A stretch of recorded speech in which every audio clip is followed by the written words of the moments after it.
Awesome. Hey guys, what's up? Welcome back to Talking Star Wars episode 5. I have to admit, I went back and I was like, you know what? Last week, Scott and I were talking about possibly seeing an Anakin Skywalker ghost, and somebody posted that picture of Luke standing next to Ghost Anakin. And I was like, you know what? We got to use that, Scott, on the next episode title and everything, even though what we're talking about this week might not be centered around it. But, Scott, how's everything going over there this evening? It's not bad. It's been one long week. Just glad it's Friday now. We had a bit of snow today, but that's it. So Scottish weather today, snow, a bit of rain, and dry. So there we go. Not bad, not bad. We're just coming off a major blizzard here, and guess what? Monday morning here in the United States, another blizzard coming our way. So we'll have plenty of time to sit down and talk some Star Wars and start firing some stuff away. So that's what we do here on Talking Star Wars. If this is your first time tuning in here on YouTube, we like to talk Star Wars. We like to talk canon content and everything. And Scott got a title for what seems to be a 5-issue run of a new Star Wars Marvel comic. And I'm going to let you pick it up from here because I know you like to talk about this kind of stuff. So this week's the new crossover title is called. Well, it starts off in a comic called Star Wars Screaming Citadel. So I'm wondering what this is all about. And from what I'm reading of the description, it's going to be that Dr. Aphra is going to come looking for Skywalker. And then we'll find out when we get into the story what it's all about. But we know it's going to start, that's going to be like Vader Down, a comic like that. And then it's going to have Star Wars, Dr. Aphra, Star Wars, Dr. Aphra. So similar to what Star Wars and Darth Vader did. Was it last year when they did that? So I'm looking forward to this. I'm looking to see what juicy new canon content we can get out of this. And especially, I believe this is the first time Aphra will have met Luke. I can't remember her meeting Luke yet in the comics. Yeah, there's gonna be some interesting relationship building here between a character that we were really introduced to in both Vader Down and the Vader comic itself, which is Dr. Aphra, and to see Luke Skywalker's projection really in the Star Wars standalone comic itself here. To see those, I guess you could call them separate universes. I mean, Dr. Aphra's on a very different level than Luke at this point, so it's kind of see how those two very conflicting kind of attitudes are going to go on this journey. And one of the things I love about this, Scott, and I know you're probably a big person that's going to be behind this, is that there's going to be very adult themes in this comic book. And they said it's even going to touch on some horror themes at the same time, which I was like, wow, that within the Star Wars universe, and especially within a comic, that's going to be so awesome to see play out. Oh, definitely. I mean, I'm not a big horror guy, but we haven't really had much of the horror in Star Wars and the new canon content yet. So this is going to be quite interesting. I don't want to see like zombie in the Star Wars universe, but I think we'll get something similar, or maybe just like ghosts of the past or something. I don't know, but I'm really excited to see what we're getting. Yeah, this is going to be a great way for Star Wars to really market a very different side to their product. I think they're going to be able to take, and I'm going to say this, we kind of were introduced to this with the Night Sisters and everything, that very ghost-like, horror-like backstory to certain aspects of the Star Wars universe. And I think this comic definitely is going to explore that, and I would not be surprised if maybe Luke starts to learn that, we know Qui-Gon Jinn was the first to learn about the possibility of returning in the Force as a Force ghost. The Force moves in different ways, and it people in very different ways. Could there be other souls within the Force that return and become part of this journey? And sorry to say it, I know I grew up on the Goosebump books and everything. I have a funny feeling that this comic book is going to give a little bit of those kind of little themes in there, where it's like little jump scares when we turn the next page and stuff. I think great thing to see. Oh, definitely. I would love to see like a kind of creature that we've never seen before, not a rancor, but something different. That's like if I scream at reading it, then I know how to put the comment down. I know how to put it. I know how to put it down. But going on your point about like maybe a Force ghost might appear, not kind of like Obi-Wan, because Luke didn't really see that until Empire Strikes Back. So I think we might get something like that. Luke might he might be thinking to himself, "I'm imagining it," when actually he doesn't really know about it yet until Empire Strikes Back, when he starts to see Obi-Wan as a Force Ghost. Um, how great would it be if maybe Qui-Gon Jinn appeared? But I doubt it. Ooh. But that would be quite interesting because again, you've got the Skywalker connection because of Qui-Gon Jinn finding Anakin, and it is meant to be on a planet with maybe ghosts coming around, scaring us all. Who knows? But that'd be quite an interesting theory or hypothesis that maybe Qui-Gon might just appear as a voice, even though he did appear as, I don't know if it was a Force Ghost. It looked like a Force Ghost in the Clone Wars when he appeared to Obi-Wan, or was that just Obi-Wan's imagination? Close enough. And also, you're saying about the Night Sisters, that was closest, definitely the closest thing we did get to some kind of horror in Star Wars. Wow. I mean, I could even imagine just like, and I guess you could say it in this way, that Luke is not used to, based on where we are in this timeline, the exposure to Force Ghost. So to have the first Force Ghost that he interacts with be Qui-Gon Jinn and just have that be kind of a scare for him, I mean, Dr. Aphra and Luke would be on the same level. They'd be like, where the heck did this person just come from? Like, this is a new concept for us. Luke would have not been exposed to it, and it would also explain that when Obi-Wan Force Ghost appears to Luke Skywalker, scared to him. He was almost familiar with that type of presence in some way. Yeah. So for him to be introduced to a Force Ghost before that timeline starts playing out, it would make a lot more sense when we go back and see the films, and it's like, oh man, suddenly Obi-Wan Force Ghost appears. I'm scared to hell, that like that kind of thing. So it's going to be, like you said, Scott, it's going to be interesting to see what Luke's first reaction is to possibly a Force Ghost appearing, or like you said, another creature of some sort. And you said, it doesn't have to be a Rancor.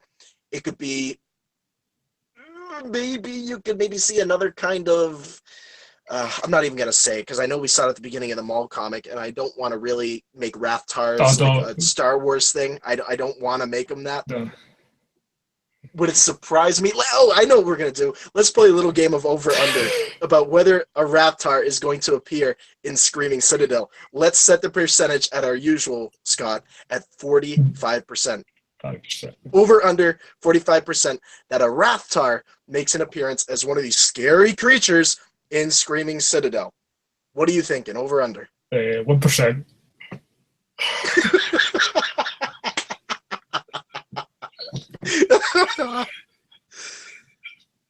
Yeah, 1%. I don't think they'll appear. I honestly don't think they'll appear in this run of comics. Well, no, 1%. I'm saying 1%. They will not appear in this next crossover for Star Wars. I don't think they'll appear. So I'm going with 1%. 1%. Okay, so you're definitely on the underside of that 45%. Way under. You know what?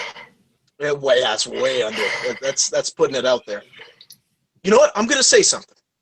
I'm going to lay it on the line for Star Wars fans right now here on YouTube Live. If you're listening on iTunes right now, here it comes. I'm going to say 48% that we see a Rathtar in this comic. And it's not going to be a prominent creature. It could be linked or something. We could find ourselves on the same planet where Maul is in that opening episode. And maybe, possibly, there could be, maybe, I hear a rustle over in the corner. Well, that's definitely not a Rathtar, folks. Well, I'm starting to think that we could see maybe a limb come out of the background somewhere, or just something like that. I know a lot of people are now saying they're going back and they're watching Return of the Jedi and everything, and the creature that grabs C-3PO and everything, they're like, oh my god, Rathtar! Oh my goodness! That's a little out there, but no, I could see that actually an episode in Return of the Jedi. I could see that. I'm just glad that they didn't kill C-3PO, but I could definitely see that. I could definitely see that being a Rathtar. Yeah, okay. Interesting. So I'm definitely on the overside. I'm going to say 47%. But of course, when we talk about these over-under percentages, Scott, 47%, there's still that leeway where it couldn't happen at the same time. but I think maybe we'll see something. I'm just so excited about this comic coming out. I think we're going to explore so many different worlds in this comic, and maybe there's a good chance that one of these planets that they explore through Screaming Citadel is a planet that Luke becomes very familiar with a little bit later on down the road. I think you know what planet I'm talking about, but maybe there's a certain presence on this specific planet that maybe plays into later on down the road in terms of his training or something. I don't know. I'm just starting to think there could be something there. Scott, what are you thinking? Are a planet that's been on before, well, coming up, maybe going to be appearing later on. Nah, I think it's going to be a completely different planet. I think it's going to be a new planet we haven't seen before. I definitely think it's going to be a new planet. Hmm. I think it might be a planet similar to Dagobah, because Dagobah had that kind of horror when Luke went crawling underneath the tree. Um, because Dr. Aphra would be on a different. I want to know how she got to that planet. I want to know how she got to that planet. Um, I don't know. My head's coming up with ideas now, but I'm just like, oh. So um, I don't want to spoil, I don't want to give myself too much hypothesis or theories on it, because I want to be surprised when the comic comes out. But I think it's going to be a new planet, one we haven't seen before in Star Wars. I really want to see new planets and new places that we haven't seen before in Star Wars, because again, Force Awakens, we've got to see a new planet, Jakku. I just don't want to go back to the same old planets we've all been before. That makes sense. That would make sense that we wouldn't be reintroduced to specific planets that in reality would see new planets. And again, I think the Star Wars cinematic universe is doing that at the same time. So it would make sense that in Screaming Citadel, we would have that same kind of planet building, like similar to character building. We get planet building about just how vast the Star Wars universe is and how many different galaxies beyond the galaxy that we understand do exist out there. So it's going to be really interesting to see how that plays out as we move forward and we get closer to the actual comic coming out. I am so excited. It looks like this is going to be a May release just after Force Awakens, Star Wars Celebration. Technically, yes, it is after Force Awakens, and it's after Rogue One. But around summer, we can all sit down, enjoy some pina coladas, enjoy some of our favorite liqueurs, and we can all enjoy a nice summer read, which is going to be great to see play out, Scott. Um, Yeah. very think about, I know we've seen Dr. Aphra's character play out in this specific series, Dr. Aphra here, and we saw her character rise and kind of take on this very different role in the Vader comic. Where do you see Dr. Aphra's projection heading into Screaming Citadel? And how much of a role is she going to have possibly in Luke's experiences? Are there things that Dr. Aphra is going to expose Luke to that may play a bit of a role later on down the road? Maybe some cautions that he has about certain ways of going about the galaxy. Well, right now, I just finished off. I just read it like about half an hour before we started doing this, issue 4. She just finished off with leaving Yavin 4. So she's on that quest with her dad. So what if this storyline in or Screaming Citadel coincides with what her dad's doing? So there's a theory there that so that's how maybe Luke and her and her dad are kind of on the same quest, and that's how they all meet up. Going forward, I think her impact with Luke, I think Luke will get a bit of a waking up, because he's still a bit naive. Yeah, he's not the Luke that we know in Return of the Jedi. He's still in that naive stage. Even in Empire Strikes Back, he was still in that naive stage. So I think he'll get a bit of a waking up. He'll mature a wee bit, but it won't be until he loses his right hand that he actually becomes the Luke that we all know and love in Return of the Jedi. So I think a wee bit more exposure to this, to Aphra, especially with the droids, she'll get to see what her droids are like compared to what 3PO and R2 are like. I think Luke will kind of go, oh, I don't like these guys. Wow. Yeah, I just thought about something. It's going to be curious, and Star Wars is really focusing on the droid interaction piece between Yeah, main characters and droids. That looped Dr. Afra's two trusty droids there. What that's not was even that one one? nowadays. Yeah, right. I mean, what was one of the lines? He called, what did he call humans? Meat bags, was it? Or It's not like, yeah.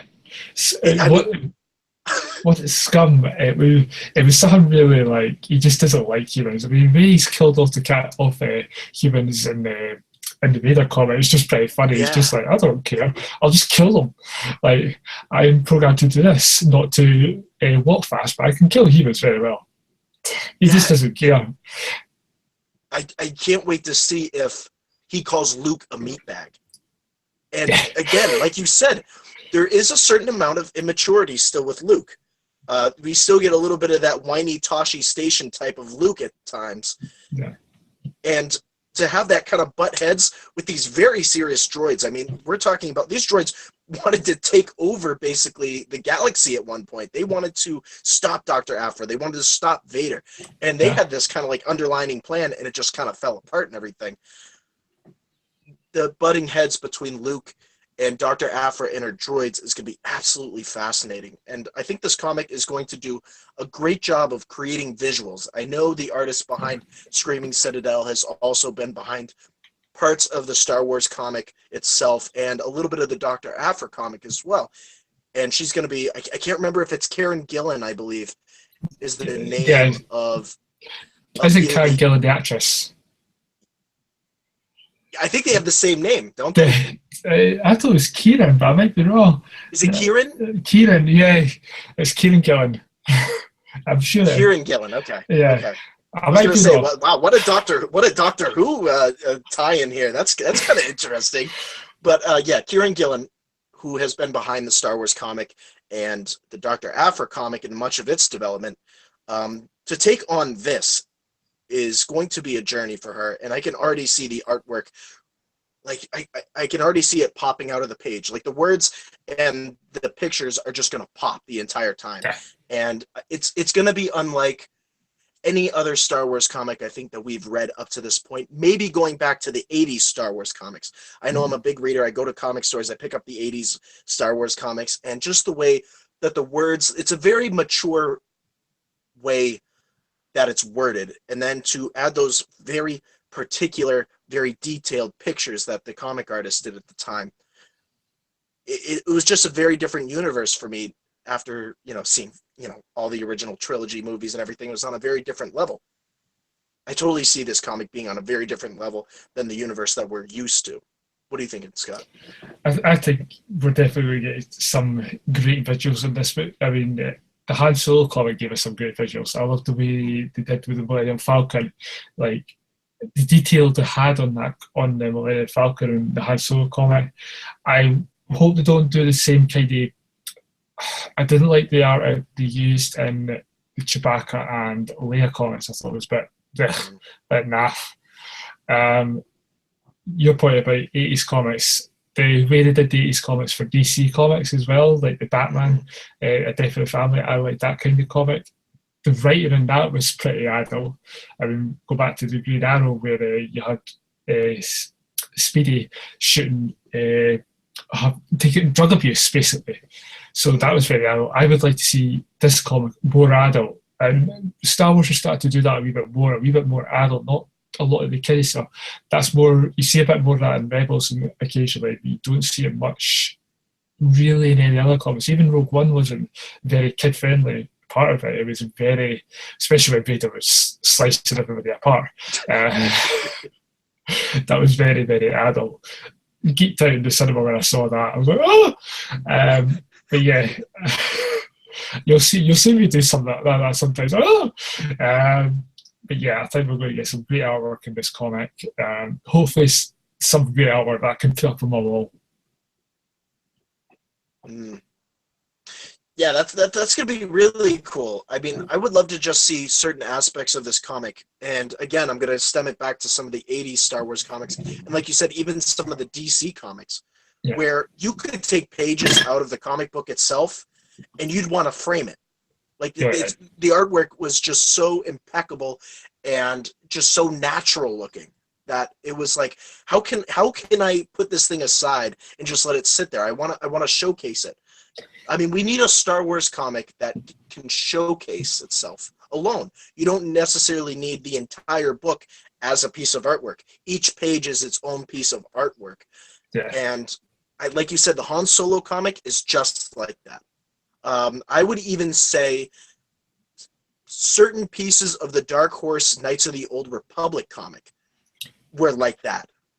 Just in Yeah. terms of the artwork itself, you could rip a page out of some of those issues where you're talking about like the Mandalorian starfighters and everything, and you're talking about the relationship between the Mandalorian Jedi Wars and everything. I mean, aspects of that you could just rip out from it because it was just so in depth and could stand alone by itself. I think the Screaming Citadel could absolutely do that. It will be quite a read Yeah. in many ways. Definitely, definitely. It's going to be a great read over the summer to read. I just can't wait. I can't wait to have it as a trade paperback. I would love to have just even the cover of like Screaming Citadel and then you've got Afra and Luke together, Luke with his lightsaber.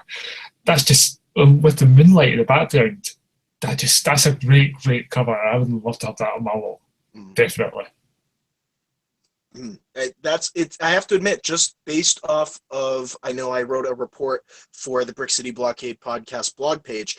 I had to use that image from Marvel, that opening, that first, and the cover there for that issue is just so vivid, and it just paints a picture of what these two are going to go through in this comic, and we haven't even read it yet. I mean, Yeah. that's the beauty of these covers, is that they're already telling a story before we even pick it up and read the words.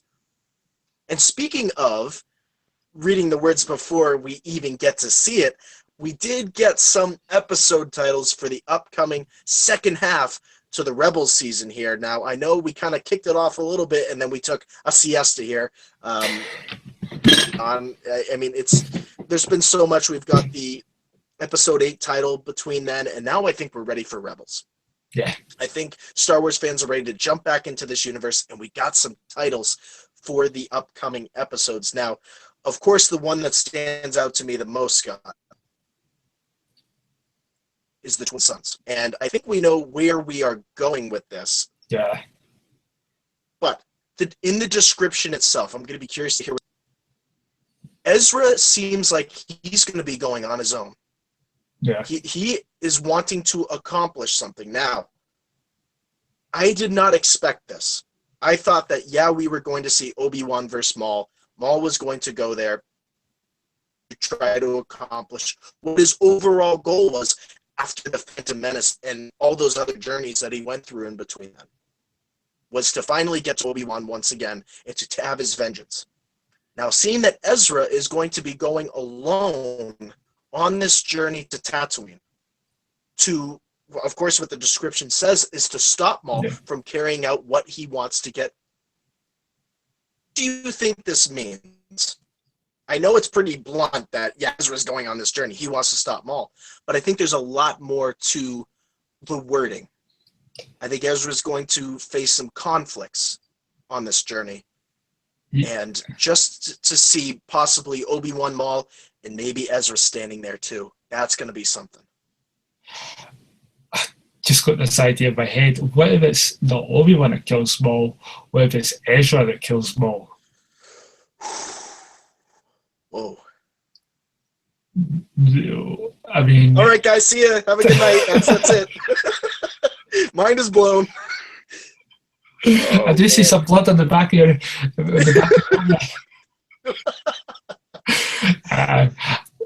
There's a theory. Yeah. What if it's because... I mean, I left this on our Facebook page of the episode description. The minute I saw it, I put it up so you guys could read it. Reading it that Ezra goes on its own, and he knows about these twin sons because he saw the visions in episode 3, and then he saw it again just before the Christmas break. He saw what Maul was looking for.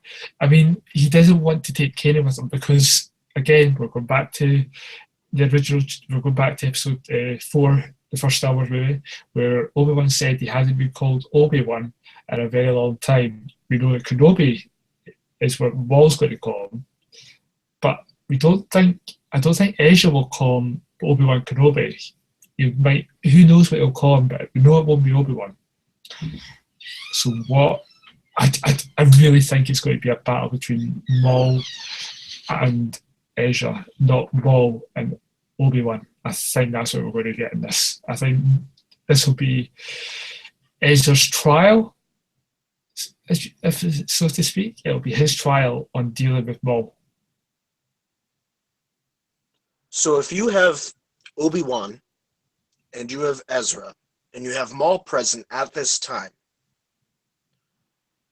this is a very different path than what you probably, the other Star Wars Rebels followers into this season. We all had this idea that Ezra was going to play dark at some point, that he was going to go down this path where it wasn't going to be good for him, or it wasn't going to end up where necessarily Kanan wanted it to, because this is his Padawan. Yeah. This is the one that he's trying to guide through the light. Last time, Scott, and I'm so glad you bring this up between Ezra and Maul in the conflict, and then, of course, Obi-Wan. Like you said, I don't think he's going to call him Obi-Wan. I don't know if he's going to call him anything. I don't know technically if there's going to necessarily be any chatter between Obi-Wan and Ezra. No. Personally, this is the theory that I see coming out. And I'm going to be curious to see what you think of this one. Ezra arrives. Maul and Obi-Wan are there. And Ezra just takes care of what he knows he has to do and walks away. And that's it. Obi-Wan asks him for a name. He says a name. That's it. That's all we get from that. That could be the ending to that episode. I don't know. Maybe there'll be a lot of more character building with possibly Maul and maybe some background to maybe what happened there. Maybe we get a callback to episode 1 and everything, which would be great. I think you want to connect those two universes, like taking the cinematic universe and connecting it to this really overarching goal of Maul and to give it some purpose. That's a great way to do it. But I definitely think that's going to be a very subtle meeting, and in a way that Star Wars fans are just going to be mind blown. They're just going to, I can already see it happening, because Rebels coming into this, and obviously, Scott, you were at Star Wars Celebration. Finding out everything that was going on with Rebels was mind blowing to you guys. I mean, you've even told me that just everybody came out of Celebration saying that Rebels panel was the one that got everybody going. Yeah, definitely. I mean, all hard back to it. Just coming out of that panel, I mean, we got to see the first episode of season 3, 3 months before they aired, and everybody was talking about what we're going to see. We got that awesome trailer released as well, seeing Thrawn, and then we were all speculating, how much is Thrawn going to be in this? What's Ezra? And Ezra was, even that first scene when Ezra took care of that walker, he just like, that was dark side stuff. That wasn't lit Jedi stuff. That was dark side stuff. And he has to go, even though throughout this season we've had Ezra go, oh, wee, and then back. That is exactly what he did. That is perfect. Yeah, and then you've had a few episodes where he's like been really dark, and then he's been going back, wee, like Anakin Skywalker, wee. But I think, as you said, that we'll definitely get a dark episode. I think Twin Suns is going to be pure dark. I think it's going to be the darkest we've seen in Rebels in a while. And again, I don't think we're going to get any of the other main characters. I think we'll get them probably at the beginning of the episode, and then Ezra will take the Phantom, and he will follow where Maul went to Tatooine. And I think that's where the whole conversation will go, because even going into the final 2 episodes, 0 Hour, that's the attack on the Fall. We know that it's been coming for the past few weeks. So I think we're definitely going to get some dark episodes, but especially Twin Suns is definitely going to be dark. definitely agree with that. And I can't wait to see how it ends. I just can't wait. You know, I don't know. I personally think that Ezra's going to kill Maul. I really think Ezra's going to kill Maul. It won't be Obi-Wan. It'll be Ezra, and Maul's going to be like really angry because he wanted his final fight with Obi-Wan, and Ezra will take him out, and he'll be gutted. You'll see him. It was you that killed me, and then he dies. Whether he gets eaten by the Sarlacc pit, who knows? He could get dropped in the Sarlacc pit. Yeah, right. Yeah, no, totally. Yeah, but I definitely envision a really dark episode. One that I'll probably go back and watch again just to get so sweaty about it. To quote our friend John Schnipp. Yeah, it's like what I said about Brian with on Rebels recap and everything. That when we started getting the Mandalorian stuff, I had to buy multiple towels just to pat off all the sweat and everything. Good friend John Schnepp there. He's like the ultimate sweaty king. You know what? We get pretty sweaty over Star Wars over here at Talkin Star Wars, and it's going to be hard because I don't know if there are going to be enough towels in both households to pat off the amount of sweat once. I mean, I think we have had, it's been foreseen, I say it all the time, Yeah. but that Obi-Wan Maul conflict was going to arise again at some point, whether it was this season or next season. It was going to happen, and they were really kind of teasing it ever since the beginning that there was going to be a major conflict between both a Sith and a Jedi, or whatever you want to call them at this point, at some point. The other episode I want to talk to you about, because you talked about keeping on the dark tones this season and ending on that. And I think as we move closer to Rogue One, we've talked about this. That's a very dark film. It's outside of the typical Star Wars universe that we're used to, and it focused on very gritty, dark tones. As we move closer now, I definitely see the end of this season following that path. Have it be a happy-go-lucky ending to the season, heading closer to Rogue One, and be like, oh, wait, what? Huh? It wouldn't feel right. Yeah. Right. Now that last episode, it's a part 2. It's a 2-part episode. Now that last description about Hera having to keep everybody alive. That line alone, I'm like, oh man, who's kicking the bucket? It better not be Chopper. Who is kicking the bucket at the end of the season? I don't know what to think. I really don't. I think it's going to be Zeb. I think it's definitely going to be Zeb. I think he maybe has outplayed his usefulness. I mean, I feel like his arcs kind of came to an end in a way, because in season 2 we got him reuniting with his people. Whether he goes off and joins his people, I don't know. But I think he will go out. And I mean, we've got Callus as well coming in the season. We all know that he's Fulcrum. It could be Callus as well. He could die as well. Yes. This season, this end of season finale could be a game changer. We could go into season 4 and one of our favourite rebels won't be in the show anymore. Or they could all just be still going into season 4. But if you're going to do Lothal, the battle, we all know how it will end, because as it says in episode 4, the rebels won their first major battle, and that was on Scarif against the Empire. We know they won't win a battle in this. We know they're going to lose, and we just got a bit of it from the trailer. So I think we're going to see casualties. I think we're definitely going to see someone die. It might not be the main characters. It could be Commander Sato. He could die, and Hera takes over. There's a possibility. It could be a minor character. Somebody would get it. We know that Wedge can't die. We know someone else can't die. We know Hera will definitely not die, because she's mentioned in Rogue One. So I'm hoping for someone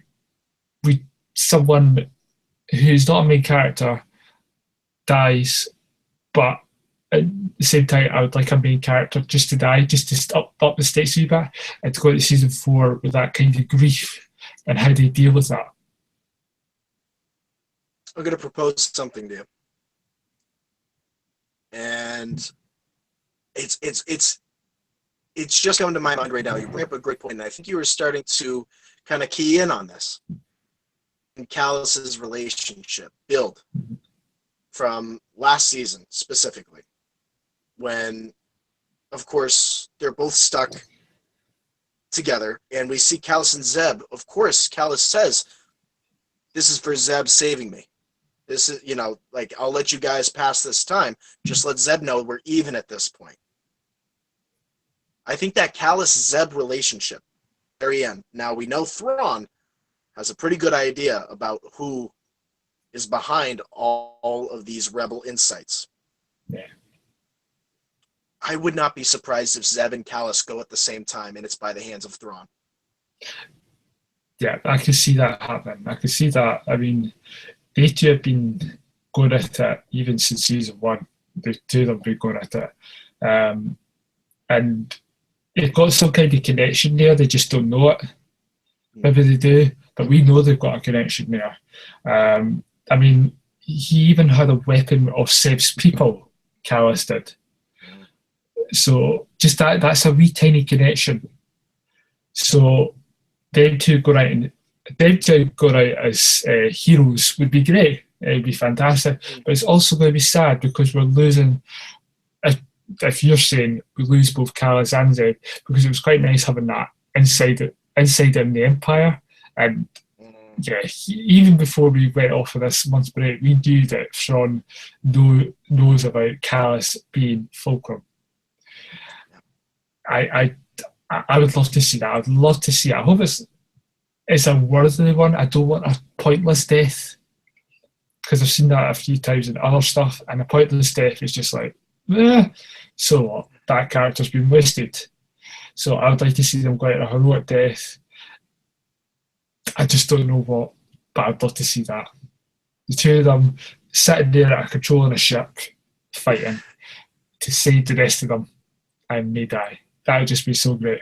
And then, as I said, going to season 4 with that kind of downer, the rebels kind of took a battering, but then leading into what we see in episodes 4, 5, and Rogue One is the Alliance.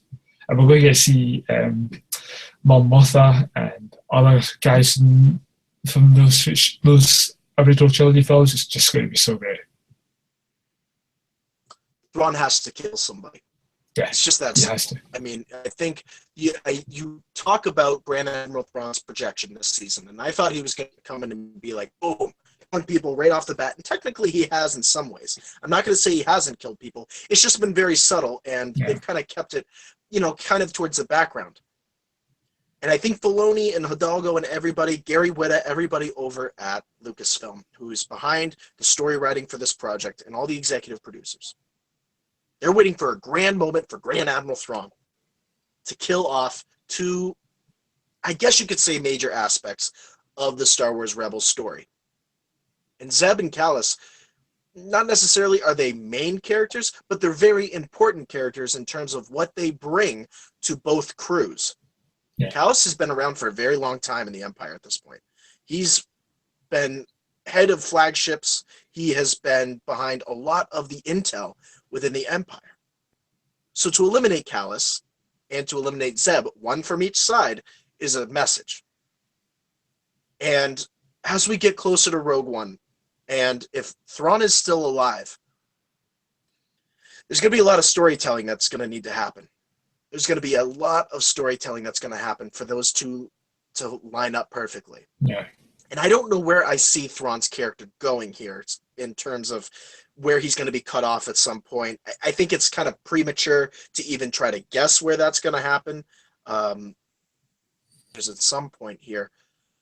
But I think it's going to be so fascinating to see which two characters, or maybe one character, or maybe 6 characters gets killed off at the end of this season. I don't think it's going to be that. Scott's there like, no, please.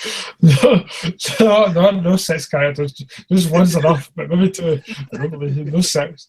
Well, so we'll probably see some like fighters die and their ships like Oh Ah! yeah, just minor character. Yeah, whatever. Uh, Some Y wings, they're not that important to the Rebel Alliance, not at all. yeah, But another thing I want to talk to you about is, as we see in Rogue One, we hear it over the intercom. General Syndulla, report to your station, General Syndulla. Now, the episode with Mon Mothma. Obviously, they're trying to save a major person within the Rebel Alliance from capture and everything. Obviously, it seems like from the Rebels trailer that we saw, this is most likely going to be Mon Mothma, unless they surprise us. I'm starting to think, I'd be curious to hear what you think about this, Scott, that that's the moment where Mon Mothma says, you know what? We got one of the best pilots here. We got somebody who could lead certain parts of this Rebel Alliance into battle. Hera, you are now known as General Syndulla. That's where I think that's going to appear. yeah, I can see that. It would just be a nice tip of the hat to Rogue One to see her get that. I mean, it was kind of alluded there in Season of the Fall where Kaden made that in joke, whatever, You're right. general. Um, so to see her actually get officially made a general it'd be nice time. It would make you smile to know, I know where this is going. I know where this is going. So yeah, I definitely, if Mom Moffat does that, I'll be quite happy. I'll be like, go on, yeah, definitely. You rock, Mon Mothma. You rock. You are number one in our books. Yeah. No, Yeah, it would be such a nice little tie-in into what we see in Rogue One in terms of what our ears hear in Rogue One. And actually, technically, what we did see. Obviously, we did see the ghost appear yeah, in a couple of scenes in the movie itself. Even though they were subtle, I think we know, based on where Rebels is heading, that, yeah, the ghost crew, or whatever is left of them, yeah. does make it through to that major win for the Rebel Alliance at that point. Yeah. I mean, I don't think you'll see Kanan in that. I don't think he'll be there by that time. I think he'll be gone. Whether he goes off to like Yoda to a pilgrimage or a planet, or he dies, who knows? But I think by the time we get to Rogue One, I definitely know it'll be Hera, Chopper, and Sabine. I think that'll be it. Who knows? Don't want to say too much. yeah, and just coming off of, like, it seems like the episode coming back here into this second half is really going to be finishing up what Sabine's journey is here. I mean, Yeah, we got one heck of an end to that before this break here. I mean, that episode was just, they have to continue that. At this point, we are full speed. They have to just keep going. And I think these titles are a great reminder that, yeah, you know what, Star Wars fans? We know you got those filler, not one of my favorite terms, episodes, and they were helping us kind of tell some of that backstory for some of these other characters. But in reality, there were a lot of things happening outside of those stories. The journeys that, excuse me, the rest of the Ghost crew that was going on at that time to lead up to this point, to give Sabine this character build up and everything, to give Kanan some background, to really explore the Jedis and the Mandalorians, and now finally conclusion some conclusions, and to finally wrap some story bases. Scott, it's going to be so great coming into, it's not going to be this weekend, but next weekend when we see this finally start to take place. It's so close. I mean, you can feel it. You can almost, it's going to be very, very exciting indeed. And I think Star Wars fans are ready to jump back into this. Oh, definitely. I just can't wait to see these episodes. As you said yourself, Robin, we left on a great episode in January of Rebels. I mean, you and Brian both said it. You both loved it. I enjoyed it. Just that whole Kanan bringing out Sabine's, because you didn't know anything about her, like really about her history, about her family life, and then to bring that out to her was just was it was heartbreaking to watch, really. But he knew he had to get that out of her because that's the passion, that's the fight, that was the anger, everything that she had been holding back coming out, and that's what he was doing. He was teaching her to use it like any good master. That's what he was doing, and I just can't wait to go into this next episode and see what it was like, what Mandalore's like after Sir Dathomir during the Empire. It's just going to be so great to go into these episodes. I can't wait. I know we're about a full week away from seeing what's going to happen, and you guys can head on over to Twitter. Make sure to tweet us out when you're watching Rebels. Excuse me, on Disney. See, I'm getting all excited. I'm choking up. I'm so excited. So you guys can head over to Twitter. You guys can share your thoughts. Go over to @BrickCitySWPC. Oh, see, I'm still getting choked up. There's just so much happening in my head, Scott. You guys can also head on over, follow Scott, follow me on Twitter for everything happening when we get to see that Rebels episode. We're going to have our own little reactions, and then we'll come here on Talking Star Wars and Rebels recap and everything. We're going to break down that first episode coming back. It's going to be a lot of fun. So, Scott, it's that part of the show that we like to call, where can the good Star Wars fans find you across social media? Yeah, you can find me on Facebook at Scottinge or on Twitter at Scottinge85. It's the year of my birth. And later this year, I will be coming over to America for the first time to annoy Robin. Yeah, we got Scott coming to the United States. We get to do Star Wars stuff in the United States. It's going to be a lot of fun having him over on this side of the pond. We're going to bring you guys some epic content as a podcast network. We're going to have Brian, Chris, Sean, me, James. Our voice of the podcast is going to be here. It's going to be one heck of a time here in the United States. So make sure to check out everything that Scott's doing over there. He's got his flight booked. He's ready to come on over. So we're really excited. It's going to be great. It's going to be so much fun. You guys can follow me, Robin Vote, over on Twitter at Mr. Vote Tweets. Make sure to send a friend request on Facebook. Make sure to like the Brick City Blockade Podcast Network page on Facebook. Make sure to follow us on Twitter. Go over to iTunes, subscribe. We got an awesome contest coming up. There's going to be a specific Black Series up, possibly. If you show us that you subscribe to the network, stay tuned for more details. That will be coming out this weekend from our good friend over at Jedi Scavenger, Mr. Brian Fontaine, and here at the Brick City Blockade Podcast Network. So thank you guys for tuning into episode 5 of Talking Star Wars. We will see you soon. May the Force be with you. Always.